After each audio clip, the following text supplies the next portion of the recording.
1 മണിക്കൂറത്തെ യാത്രയ്ക്ക് ശേഷം ഞങ്ങൾ എവിടെ എത്തി? ബുഡുവ ബീച്ചിലെത്തിയിട്ടുണ്ട് കേട്ടോ. ഇവിടെ അടിപൊളി ബീച്ചാണെന്ന് പറഞ്ഞത്. സോ ഞങ്ങളിവിടെ ഉണ്ട്.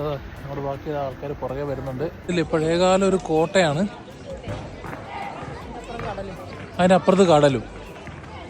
നമ്മൾ ഈ പഴയ സിനിമകളിലൊക്കെ കാണുന്നല്ലോ അല്ലേ?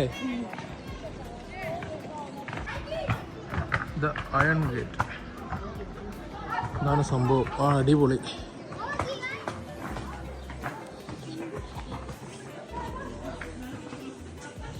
നമ്മൾ കഴിഞ്ഞ നേരത്തെ കോട്ടുവയിൽ കണ്ട പോലെ തന്നെ ഉള്ള സെറ്റപ്പാണ് കേട്ടോ. നമ്മളതിൻ്റെ ഉള്ളിലേക്ക് കയറി കഴിഞ്ഞാൽ ഇതുപോലെയുള്ള ഇടവഴികളാണ്. അതിനകത്ത് മുഴുവൻ ബിസിനസ് സംരംഭങ്ങൾ. Flavour tea, mango flavour tea ഉണ്ട്, സ്ട്രോബെറി ഫ്ലേവർ ഉണ്ട്. ഇത് ഐജലി കണ്ടോ? ഓക്കെ. അത് വയലോട്ട് ഇടുമ്പോ ആ ബബിൾ പൊട്ടും. കണ്ടാ മതിയായിരുന്നു. പൊട്ടുന്നതല്ലേ? ഇല്ലെങ്കിൽ കാശ് പൊട്ടും, എന്തെങ്കിലും പൊട്ടും. അങ്ങനെ പുതിയ നമ്മുടെ ബബിൾ ടീ ട്രൈ ചെയ്യണം. നമ്മളിപ്പോൾ ഒരു പള്ളിയിലോട്ടാണ് പോകുന്നത്. പറഞ്ഞു കേട്ടത് വെച്ചിട്ട് ഇത് 2000 വർഷം പഴക്കമുള്ളൊരു ടൗണാണ്. അത് ഒരു തവണ ഭൂമികുലുക്കം വന്ന് തകർന്നു പോയിട്ട് രണ്ടാമത് റീബിൽഡ് ചെയ്തതാണ് പറഞ്ഞത്. 2 പള്ളി അടുത്തടുത്തുള്ള 2 പള്ളിയിലോട്ടാണ് പോകുന്നത്. അവിടെ ചെന്നിട്ട് എൻ്റെ ഡിഫറൻസ് കാണിച്ചു തരാം കേട്ടോ. ഇത് ഭയങ്കര രസമുള്ളൊരു ഏരിയ. ഇത് 7th 12th സെഞ്ച്വറി ഉള്ള പള്ളിയാണെന്നാണ് ഇവർ പറയുന്നത് കേട്ടോ. ഇത്രയും പഴക്കമുണ്ട്.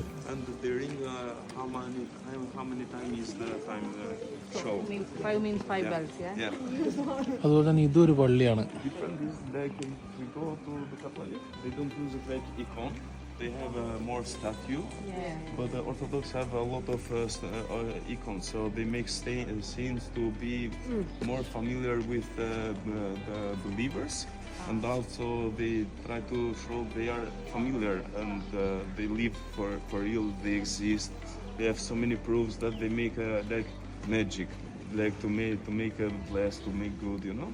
And they also be martyr. A lot of them are martyr who died for their beliefs. വിശ്വാസത്തിന് വേണ്ടി മരണം വരിച്ചവർ.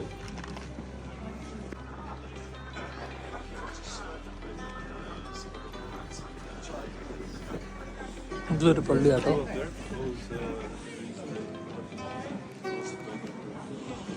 ഇവിടെ ആ കാസലിന്റെ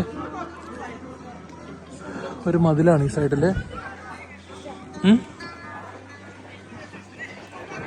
ഗിത്താർ വായിക്കുന്നുണ്ട് കേട്ടോ.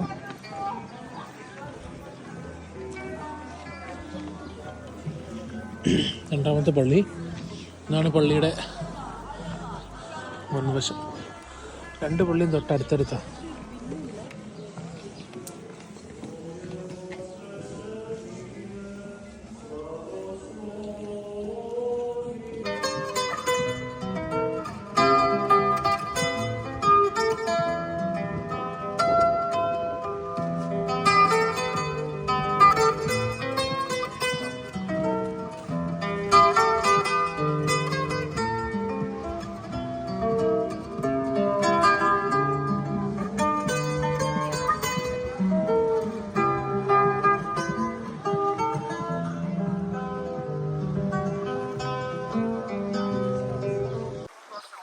കോട്ടയുടെ ഒരു വശമാണ് കേട്ടോ.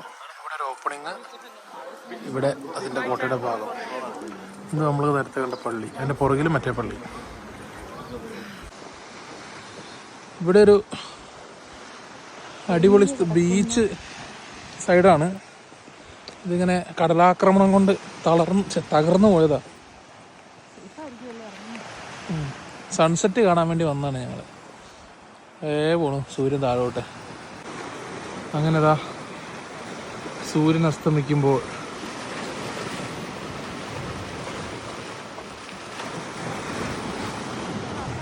എല്ലാവരും സൂര്യാസ്തമയം കാണാൻ വേണ്ടിയിട്ട് കടൽ തീരത്ത്.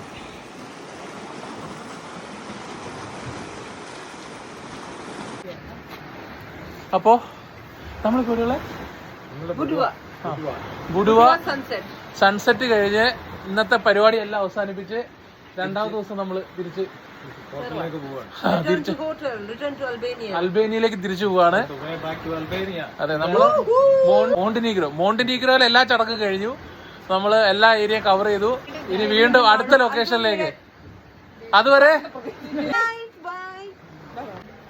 മൂന്നാമത്തെ ദിവസം ഞങ്ങൾ ഹോട്ടൽ റൂമിലുള്ള. അപ്പം ഞങ്ങൾ ഫുഡ് കഴിക്കാൻ വേണ്ടി പോകട്ടോ. എല്ലാവരും താഴെയുണ്ട്. നമ്മുടെ ബ്രേക്ക്ഫാസ്റ്റ് എത്തിയിട്ടുണ്ട് കേട്ടോ.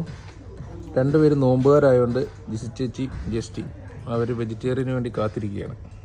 ഞങ്ങളെന്നാ ഇംഗ്ലീഷ് ബ്രേക്ക്ഫാസ്റ്റിലൊക്കെ തുടങ്ങുക അല്ലേ സോണി ചേട്ടാ?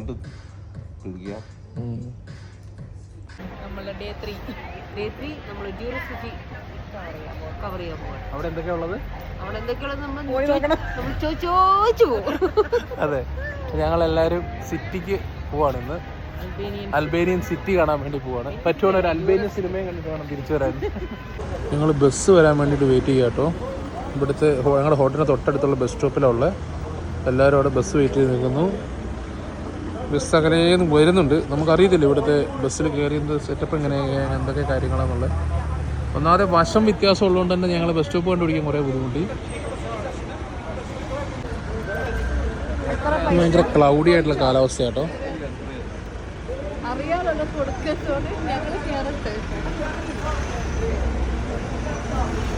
ഇതാണ് ബസ് വന്നു നിർത്തി. ഞങ്ങൾ പോയി കയറട്ടെ. എന്താ തമ്പുരാനറിയാം. ഇതല്ലേ പൈസ എങ്ങനെ കൊടുക്കുന്നത് ഇവിടെ അറിയാമോ? എന്തെങ്കിലും നമ്മൾ യൂട്യൂബിലും എല്ലാം നോക്കാറുന്നല്ലേ.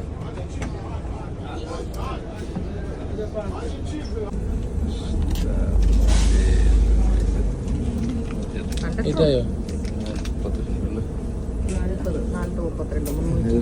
ഇതാണ് ബസ് ടിക്കറ്റ് കേട്ടോ. ദൈവം സഹായിച്ച് 40 ലക്കം എന്നുള്ളത് മാത്രമേ എനിക്ക് മനസ്സിലായുള്ളൂ. ബാക്കിയൊന്നും മനസ്സിലാവുള്ള. 8 പേരുടെ ടിക്കറ്റ് 4 പോണ്ട് അല്ലേ? ഇങ്ങനെ നമ്മളിതാ ബസ്സിൽ നിന്ന് ഇറങ്ങി ഡ്യൂറസ് സിറ്റിയിലേക്ക്. ഇത് ശരിക്കും നമ്മൾ ബാംഗ്ലൂർ സിറ്റി കൂടെ പോകുന്നൊരു പ്രതീതി തന്നെ കേട്ടോ. ഒറ്റ കാര്യം എന്ന് വെച്ചാൽ നല്ല പൊടിയുണ്ട് ഇവിടെ. എന്തൊക്കെ ചെറുതായിട്ട് തുമ്മാൻ തുടങ്ങി. പ്രത്യേകിച്ച് ഒന്നുമില്ല, വെറും ഷോ മാത്രമേ ഉള്ളൂ. വേറെ സോണിച്ചേട്ടാ എന്താണ് നമ്മുടെ പരിപാടി? ഇന്ന് നമ്മൾ രാവിലെ തെണ്ടാൻ ഇറങ്ങിയേക്കുക. എവിടെ എന്തുവെന്ന് ഒരു ഐഡിയ ഇല്ല. ഇങ്ങനെ ടൗണിൽ കൂടെ നടക്കുക.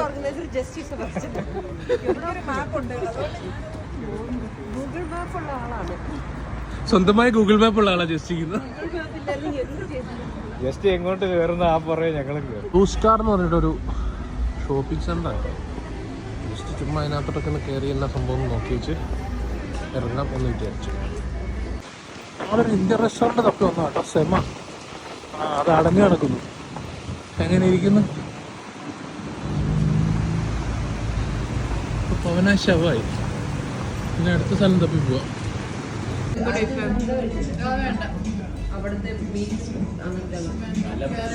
ഉച്ചഭക്ഷണം കഴിക്കുന്ന തുടങ്ങി കഴിഞ്ഞു. അൽബേനിയൻ സ്വീറ്റ്സ് അല്ലേ? എന്താ കുനാഫയോ? ഇതോ ഇതോ ഇതന്നെ ലവാനി എന്നുണ്ടാവുന്ന ലവാനി.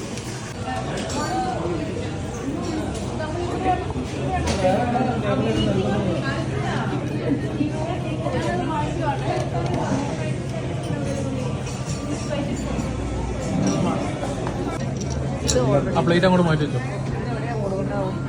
ഇത് വെടിയൊരു മെക്കാത്തലുണ്ടോ? അങ്ങോട്ട് മേടിക്കാം. അത് മേടിക്കും. അതുകൂടെ മേടിച്ചോ. Thank you. കുനാഫേന്റെ വേറെ സാധനം അവിടെ പോട്ടെ, വണ്ടി പോട്ടെ. കുനാഫ അവിടെ ഇരിക്കുന്നു.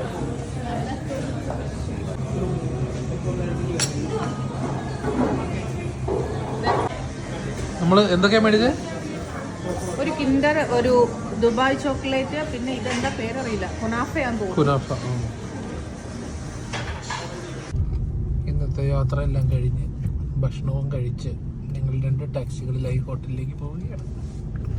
ആദ്യത്തെ ടാക്സി മഞ്ഞ പോകണം. മഞ്ഞ ടാക്സി അതുകൊണ്ട് പോകുന്ന മഞ്ഞ ടാക്സി. ഒരു ഈവനിങ് വാക്കിന് ഇറങ്ങിയതാണ്. അതെ, ഇന്ന് അത്യാവശ്യം തണുപ്പുണ്ട്. ഇന്നൊരുമാതിരി കാലാവസ്ഥയായിരുന്നു. ഒരു ക്ലൗഡി ക്ലൈമറ്റ് ആയിരുന്നു മൊത്തത്തിൽ. അപ്പം ഞങ്ങളിന്ന് ജസ്റ്റ് സിറ്റിയൊക്കെ ഒന്ന് കറങ്ങി, ഇവിടെ ഡ്യൂറസ് സിറ്റിയൊക്കെ ഒന്ന് കറങ്ങി, ഷോപ്പിങ്ങും കാര്യങ്ങളൊക്കെ ആയിട്ട് ഷോപ്പിംഗ് അങ്ങനെയൊക്കെ നടന്നു. ലോക്കൽ പർച്ചേസിംഗ് ആയിരുന്നു ഇന്ന്. വേറെ യാത്രകളൊന്നും ഉണ്ടായില്ല. ഫുഡൊക്കെ കഴിച്ച് കുറച്ച് നേരം റെസ്റ്റ് ചെയ്തു. എല്ലാവരും റെസ്റ്റ് ചെയ്യാനിരുന്നിരുന്ന് അവിടെ റെസ്റ്റിലായിപ്പോയി. ഞങ്ങൾ ഏതായാലും ഒന്ന് വാക്കിങ്ങിന് വേണ്ടിയിട്ട് ഇറങ്ങി. സൈഡിലോട്ടൊന്ന് ഇറങ്ങിയതാണ്. എന്ത് രസമല്ലേ? 2 മിനിറ്റ് 3 മിനിറ്റ് നടക്കാനേ ഉള്ളൂ അല്ലേ ബീച്ചിലോട്ട്. അപ്പം അവർ പറഞ്ഞു എന്തായാലും നിങ്ങൾ ബീച്ചിൽ പോയി വീഡിയോ എടുക്കൂലോ, ഞങ്ങളത് കണ്ടോളാന്ന് പറഞ്ഞു. സൈഡിലൊക്കെ കോട്ടേജുകളും ഹോട്ടലുകളൊക്കെയാണ്. നമ്മുടെ നാട്ടിലെ ബീച്ച് പോലെ മണലൊക്കെ ആയിട്ടുള്ള ബീച്ചാണ്. കടലിലേക്ക് ഇറങ്ങി നിൽക്കുന്ന ഒരു റെസ്റ്റോറൻറ്റ്. അതുപോലെ തന്നെ തിരമാല വളരെ കുറവാട്ടോ, ചെറിയ അലയടികൾ മാത്രമേ ഉള്ളൂ. നല്ലൊരു സ്ഥലം. അവർ മിസ് ചെയ്തു. അതെ, നല്ല വ്യൂ ആ. ഇത് ശരിക്കും കടലിലേക്ക് ഇറങ്ങി നിൽക്കുന്ന ഒരു റെസ്റ്റോറൻ്റ് ആണ്. നമുക്ക് ഇവിടെ നിന്ന് നോക്കുമ്പം ദൂരെ അകലെയൊക്കെ ഷിപ്പുകൾ നിർത്തിയിട്ടേക്കുന്നതാണ്. പിന്നെ ഇങ്ങോട്ട് നോക്കിയാൽ കണ്ടോ, കടലാണ്. അവിടെയാണ് കര. ഏകദേശം ഒരു 50 യാർഡ്സ് ഇങ്ങോട്ട് നമ്മൾ മുന്നോട്ട് നീണ്ടു നിൽക്കുന്ന ഒരു കോറിഡോറിൽ കൂടെ നടന്ന് ഇങ്ങെത്തി. നമ്മുടെ ഇവിടെ ഇരിക്കും. അവർ കപ്പിച്ചിനെ കൊണ്ടുവന്നരാന്ന് പറഞ്ഞിട്ടുണ്ട്. സൂപ്പറുണ്ട്, നല്ല വ്യൂ അല്ലേ. അൽബേനിയ വന്നിട്ട് ചോറ്, കറി ഐറ്റംസ് എല്ലാം കണ്ടു കേട്ടോ. ട്രഡീഷണൽ അൽബേനിയൻ ഫുഡാണ് ഇത്. സാധാരണ റൈസ്, ബീഫ്, അതുപോലെ തന്നെ ചിക്കൻ, വെജിറ്റബിൾ ഗ്രേവി, അതുപോലെ തന്നെ ഹലാൽ ബീഫ് ഗ്രേവി.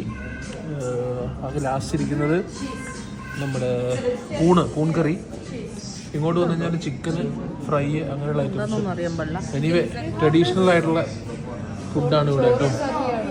അടിപൊളി. ഞങ്ങൾക്കത് കണ്ടപ്പോൾ ഭയങ്കര ഒരു സന്തോഷം അല്ലേ സോണു ചേട്ടാ?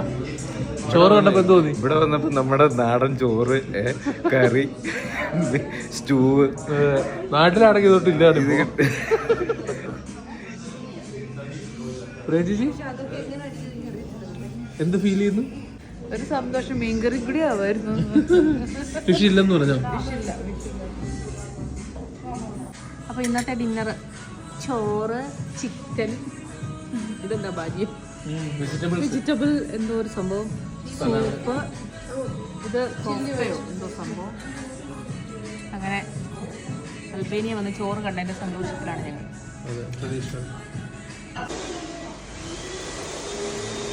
ട്രഡീഷണൽ ഫുഡ് നമുക്ക് അത്ര ട്രഡീഷണൽ അല്ലായിരുന്നു അല്ലേ? കുഴപ്പമില്ല, ഒപ്പിക്കാം. നമ്മുടെ ചോറും ഇച്ചിരി നാരങ്ങ, ഇച്ചിരി മോരും, ഇച്ചിരി ക്യാബേജ് ഇങ്ങനെ കൂട്ടി ഇളക്കി വയലൊരു കഷ്ണം മീൻ വറുത്തത്. 20-ാം തീയതി കഴിയണം ജസ്റ്റ് ചെയ്ത്. സംഭവം ഒരു ശകലം പാളിപ്പോയി. റൈസ് ഒക്കെ ആയിരുന്നു, അതുപോലെ തന്നെ ബീഫ് ഗ്രേവി ഒക്കെ ആയിരുന്നു. ചിക്കൻ ബീഫിന്റെ അത്ര കൂടെ സെറ്റ് ആയില്ല. നമ്മുടെ മസാല അല്ലാത്തത് കൊണ്ട് ഒരു ചെറിയൊരു ബുദ്ധിമുട്ട്. അതെ, മസാല ഒന്നും ഇല്ല, ഒരു മഞ്ഞ കളർ മാത്രമേ ആകുള്ളൂ. അതെ, എനിവേ കുഴപ്പമില്ല. ഇതൊരു എക്സ്പീരിയൻസ് അല്ലേ? Albanian experience. ട്രഡീഷണൽ ഫുഡ് കഴിക്കാൻ നമുക്ക് നടക്കാം. ഇതിപ്പോ എന്റെ ഐഡിയ ആയിപ്പോയി, അവിടെ ഒന്നും പറയാനില്ല. എല്ലാരും ക്ഷമിച്ചു പോയി.